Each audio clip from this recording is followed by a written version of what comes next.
مسجد نبوی کا صحن تھا اور ایک شخص کونے میں بیٹھ کے دعا مانگ رہا ہے. ذرا اس کے دعا کے لفظ سنیے. اللہم انی اسألک بانک انت اللہ. اے اللہ میں تجھ سے اس لیے مانگتا ہوں کہ تو میرا اللہ جو ہے. ذرا غور کیجیے. میرے والد گرامی فرماتے تھے کہ بیٹا باپ سے کہے کہ ابا جی میں آپ سے اس لیے مانگ رہا ہوں کہ آپ میرے ابو جو ہیں، تو باپ کو اپنا وجود بیچ کے بھی دینا پڑا تو اس کی ڈیمانڈ پوری کرے گا. جو اس نے لفظ ہی ایسا کہہ دیا کہ ابو میں آپ سے اس لیے مانگ رہا ہوں کہ آپ میرے ابو جو ہیں، تو میں نے آپ سے ہی مانگنا ہے. تو بندہ کیا کہہ رہا ہے؟ اللہم انی اسألک بانک انت اللہ. اللہ میں تجھ سے اس لیے مانگ رہا ہوں کہ تو میرا اللہ جو ہے. لا الہ الا انت، تیرے علاوہ کوئی ہے بھی تو نہیں. انت الاحد الصمد الذی لم یلد ولم یولد. تو ایک ہی ہے، واحد ہے، اور کوئی ہے ہی نہیں جس در پہ جاؤں. کوئی چوکھٹ نہیں ہے جہاں دامن پساروں، کوئی دہلیز ہی نہیں ہے جہاں جھولی پھیلاؤں. تو بے نیاز ہے اور تجھے نہ کسی نے جنم دیا اور نہ تو نے کسی کو جنم دیا.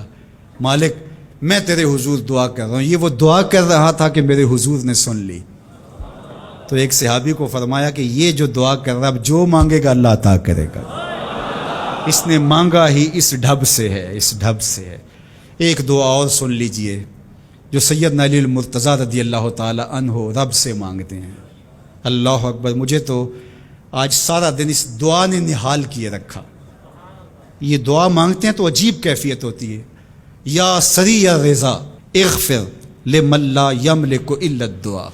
اے جلدی راضی ہو جانے والے، چھیتی مان جانے والے، اغفر لمن لا یملک الا الدعاء.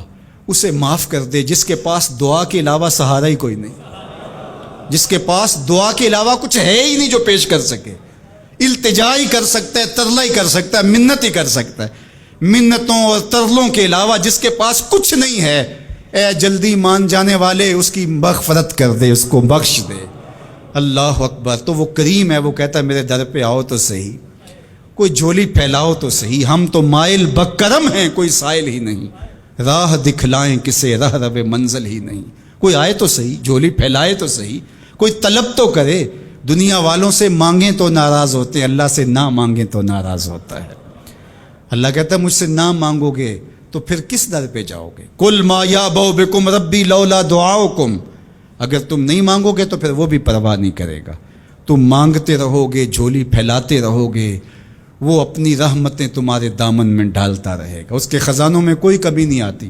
ہر بندے کو اس کی ڈیمانڈ کے مطابق، چاہت کے مطابق، طلب کے مطابق، آرزو اور تمنا کے مطابق دے دے. اس کے خزانوں میں پھر بھی کوئی کمی نہیں آتی. تو اسی سے مانگیں.